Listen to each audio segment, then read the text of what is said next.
Hi, I'm Chris Cozen. I'm here in the ArtistsNetwork studio for a series of acrylic color instruction videos, and I brought some tips with me. All of us have been here. We started a composition and we ended up with a muddy place, and it's not pretty. So I'm here to help you get out of the mud. As you can see, I had a lot of nice, light, bright areas at the top, and then I started with trying to get dark on the bottom, and I just made a mess. I want to pull it back into the light, bright spot and start over again. So let me tell you how I'm going to get there. I've got some Titan Buff, Nickel Azo Yellow, and Naphthol Red Light fluid acrylic paints, and some titanium white just in case I need brighter. Got a brush, and I need my glazing liquid. First, we're going to try to glaze our way out of this, and if that doesn't work, then we'll add a little more paint. So we'll just put all these on the palette so that we can get to them easy, just a little bit at a time.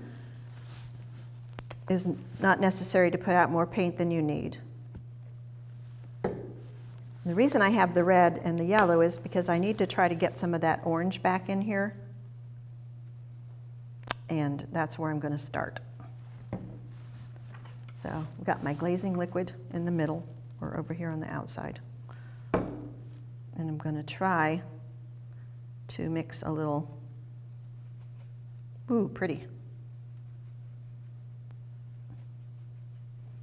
Just to brighten up this area, which got very pale. You can see that it just picks the color back up. Bring that orange up a volume. It helps to balance the mess. So, and because it's glazing liquid, we can just take our brush and feather that out into the rest of the composition, and it just sort of disappears as the paint gets used up, but also pulls it into the rest. Now we have to get down here into this problem area down here. So I'm going to rinse my brush, my trusty rag, take out all the orange, and I'm going to lighten this area down here and get rid of some of this green just by bringing in some brighter spots in here.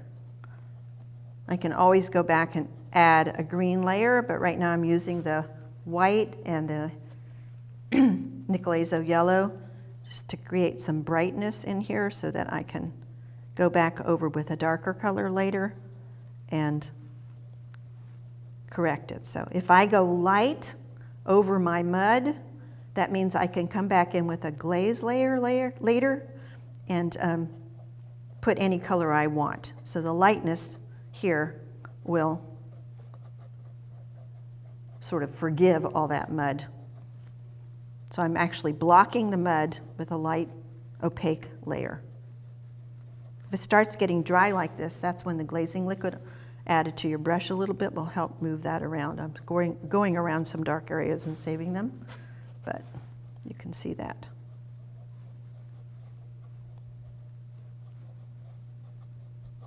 So to integrate now, I'm going to take that white into the orange and add a little bit more yellow. You see me doing that right here on the plate. Then I'm going to bring some of that. You can see by bringing that into here, that orange and yellow transition will not be as abrupt.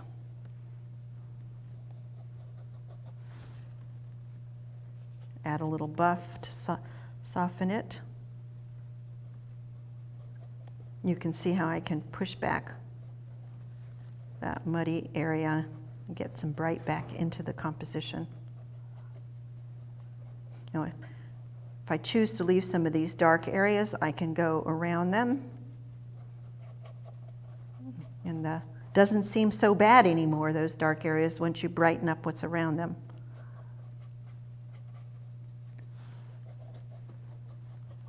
And you'll notice that I'm not putting the paint down all in one even layer. I like the movement underneath, especially if I'm intending to add a glaze layer later.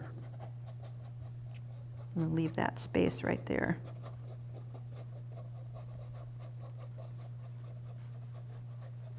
And that certainly did a number on that dark. Let's just pull some of that yellow up into here a little bit so that it's integrated.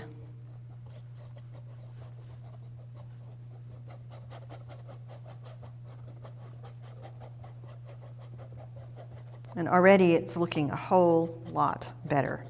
So don't be afraid, you make mud. The good thing about acrylics is it always can be painted over. I hope this tip works for you when you find yourself in the mud. And if you'd like to visit my workshop schedule or artwork, please see me at chriscozenartist.com. Thanks for coming today.